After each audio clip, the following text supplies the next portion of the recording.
Seo scéal fa cócó. Colgan a ba cócó. Ba bhreá le he bheith snáw agus a tomú lena cairde gach lá. Tá tosa níos tapala na éiscirbí eile ar scoil a dúirt siad leithí.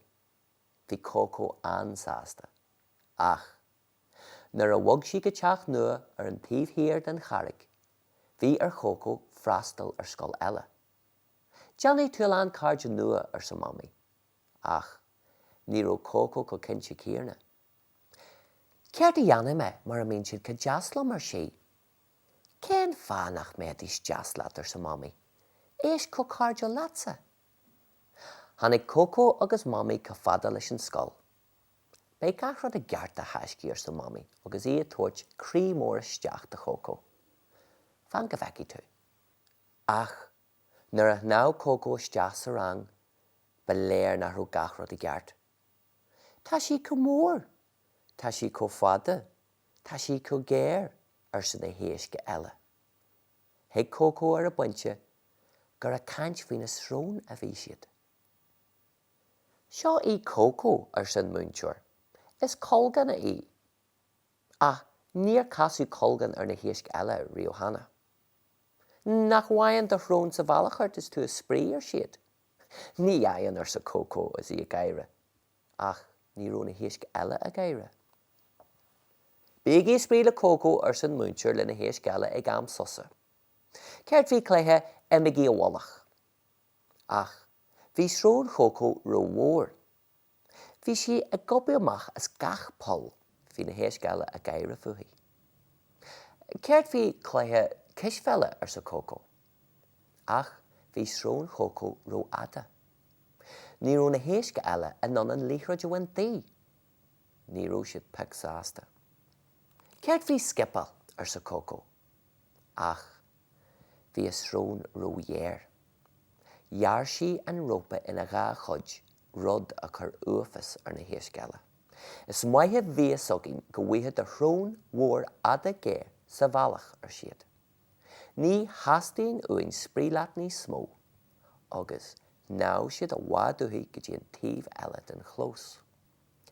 Tháinig an múinteoir gur raibh cócó faca leithí haon. Seo lenar sé, torthaí muid cócó go dtí an seanmhád. Hasaí seo na héasca eile, hatsin an seanmhád lá go mór. Ina mórtina inis ar san múinteoir, a brab na súil, hí na héasca eile ina mórtina taobh-thír den múinteoir. Gach éisc a hamhain cócó. Nuair a throc siad an seanmhád, tháinig sceitimíní ahais ar cócó. Ba íomhín an áite le bheith sprí le cairde. Lean cócó na héasca eile síos. Imi leatar siad. Tá de shrúnsa ro mhór, ro ada is ro dhéir dúine. Bhreanaí cócó ar na héasca eile ag sprí le na chéile. Smór an spóirte bhí acu. Tá sé an am fiú ar an scoil ar san múinteoir.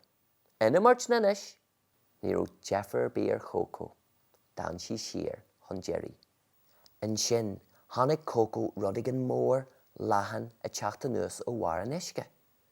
Angach éisceir a bhíon. Seahan a bheith cócó. Ach, bhí sé ro dhéarnach. Dhún angach an éisceir isteach timpeall ar na héasca eile. Lúb agus luasc na héasc ach ní raibh siad an éalú. Flab agus frab siad ach ní raibh aon waith an dóibh. Suas le hangach an éisceire, go bar na farige. Suas le cócó na dé. Codí lenne cócó, codí lenne chin na héasca eile. Dhéirí cócó a srón, mhór, ada dhéir a dró angach an éisceire. Agus le luas lasrach, dhear sí pol san angach.